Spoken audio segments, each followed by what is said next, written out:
Hello everyone, नमस्कार आप सभी को। आज इस 389वें दिन के वीडियो में आप सभी का स्वागत है। आइए कुछ महत्वपूर्ण प्रश्नों को देखते हैं जो आने वाली संगीत की प्रतियोगी परीक्षाओं में पूछे जा सकते हैं, क्योंकि ये प्रश्न भूतपूर्व अनेक संगीत की प्रतियोगी परीक्षाओं में पूछे जा चुके हैं, तो ये आगे भी अवश्य ही पूछे जाएंगे। इसलिए आप इस वीडियो को बिना स्किप किए, बिना फास्ट किए पूरा ज़रूर देखिए, ठीक है। तो आइए आज का पहला प्रश्न देखते हैं। आज का पहला प्रश्न है, जमजमा बजाया जाता है। जमजमा को बजाया जाता है सितार पर। सितार वाद्य पर जमजमा को बजाया जाता है। दूसरा प्रश्न है, ग म प ध नि ध म प ध म ग। इसमें निषाद स्वर कोमल है, तो ये स्वर है ग म प ध नि ध म प ध म ग। यह पकड़ है खमाज राग का। खमाज राग खमाज थाट से जन्मा हुआ राग है, यानी कि खमाज थाट से जन्मा हुआ आश्रय राग है, जन्य राग है खमाज राग। तो इसके जो स्वर हैं ग म प ध नि ध म प ध म ग, जिसमें निषाद स्वर कोमल है, ये स्वर है खमाज राग का, ठीक है।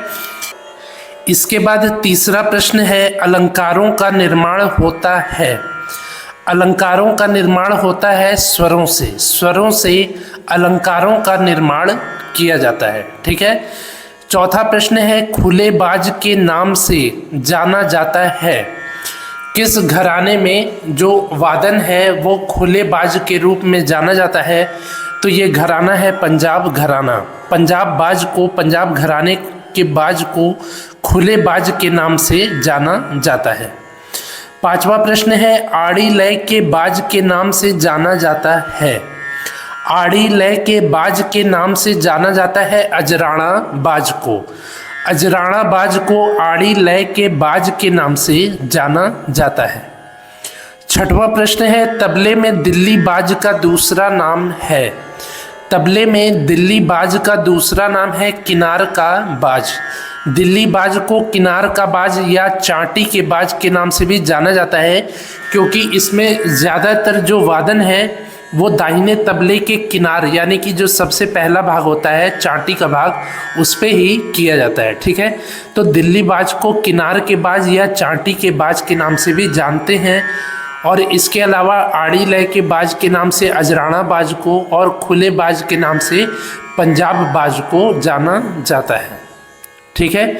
इसके बाद अगला प्रश्न है, सातवां प्रश्न, झिंझिया किस प्रदेश का लोक नृत्य है? झिंझिया लोक नृत्य है बिहार का। बिहार का लोक नृत्य है झिंझिया लोक नृत्य, ठीक है। इसके बाद आठवां प्रश्न है, स्वर मंडल वाद्य में तार होते हैं। स्वर मंडल वाद्य में तारों की संख्या है 21, यानी कि 21 तार होते हैं स्वर मंडल वाद्य में। स्वर मंडल वाद्य का जो प्रयोग है ये स्वरों को साधने के लिए किया जाता है। शास्त्रीय गायकों के द्वारा जब रागों को गाया जाता है तो ये हारमोनियम की जगह स्वर मंडल वाद्य का प्रयोग करते थे। आप कमेंट में ज़रूर बताइए यदि आपको मालूम हो तो कि किस गायक ने स्वर मंडल वाद्य का प्रयोग कभी भी नहीं किया है। इसके बाद नौवां प्रश्न है, स्वर मेल कलानिधि के रचयिता हैं। स्वर मेल कलानिधि ग्रंथ के रचयिता है रामामात्य जी। रामामात्य जी स्वर मेल कलानिधि ग्रंथ के रचयिता हैं, लेखक हैं, ठीक है। इसके बाद 10वां प्रश्न है, मत्त कोकिला वीणा में कुल तारों की संख्या है। मत्त कोकिला वीणा में तारों की संख्या है 21 तार होते हैं मत्त कोकिला वीणा में, और स्वरमंडल में भी 21 तार होते हैं, ठीक है। इसके बाद 11वां प्रश्न है, मोंगूबाई कुर्णिकर जी का जन्म हुआ था। मोंगूबाई कुर्णिकर जी का जन्म हुआ था 15 जुलाई 1904 में।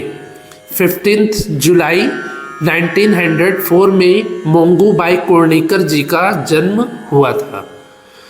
12वां प्रश्न है, कर्नाटक संगीत के खंड जाति में कितनी मात्राएं होती हैं? कर्नाटक संगीत यानी कि दक्षिण भारतीय संगीत में खंड जाति में मात्राओं की संख्या होती है 5।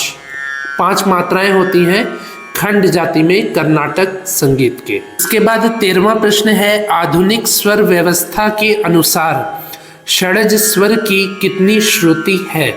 तो आधुनिक स्वर व्यवस्था हो या प्राचीन स्वर व्यवस्था हो, सभी के अनुसार जो षड्ज स्वर है वो 4 श्रुतियों का ही है। ठीक है, षड्ज स्वर जो है 4 श्रुतियों का है आधुनिक स्वर व्यवस्था के अनुसार। और इसके अलावा प्राचीन या मध्यकालीन व्यवस्था के अनुसार भी षड्ज जो है 4 श्रुतियों का ही है। ठीक है, इसके बाद 14वां प्रश्न है, आधुनिक स्वर व्यवस्था अनुसार कोमल गंधार स्वर कितनी श्रुति पर स्थापित है? आधुनिक स्वर व्यवस्था के अनुसार कोमल गंधार स्वर स्थापित है 7वीं श्रुति पर। 7वीं श्रुति पर कोमल गंधार स्वर स्थापित है आधुनिक स्वर व्यवस्था के अनुसार। इसके बाद 15वां प्रश्न है, आधुनिक कोमल गंधार स्वर को रामामात्य जी ने नाम दिया है। रामामात्य जी ने आधुनिक कोमल गंधार स्वर को नाम दिया है साधारण गंधार या षट श्रुतिक ऋषभ। साधारण गंधार या षट श्रुतिक ऋषभ नाम दिया है आधुनिक कोमल गंधार स्वर को रामामात्य जी ने। इसके बाद 16वां प्रश्न है, सदारंग जी का असली नाम था। सदारंग जी का असली नाम था नियामत खां। नियामत खां इनका मूल नाम था सदारंग जी का। और अदारंग जी का क्या नाम था, मूल नाम क्या था अदारंग जी का? इसका आंसर आप कमेंट में ज़रूर बताइए। ठीक है, इसके बाद 17वां प्रश्न है, कुचिपुड़ी नृत्य शैली है। कुचिपुड़ी नृत्य शैली है आंध्र प्रदेश की। आंध्र प्रदेश की नृत्य शैली है, शास्त्रीय नृत्य शैली है कुचिपुड़ी नृत्य शैली। 18वां प्रश्न है, कुचिपुड़ी नृत्य शैली के गुरु हैं। कुचिपुड़ी नृत्य शैली के गुरु हैं वेम्पति चिन्न सत्यम। वेम्पति चिन्न सत्यम जी कुचिपुड़ी नृत्य शैली के पितामह हैं, गुरु हैं। ठीक है, इसके बाद 19वां प्रश्न है, दुर्गा प्रसाद जी के पिता हैं।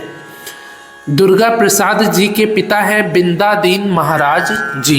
बिंदादीन महाराज जी दुर्गा प्रसाद जी के पिता हैं। दुर्गा प्रसाद जी और बिंदादीन महाराज जी का घराना कौन सा है?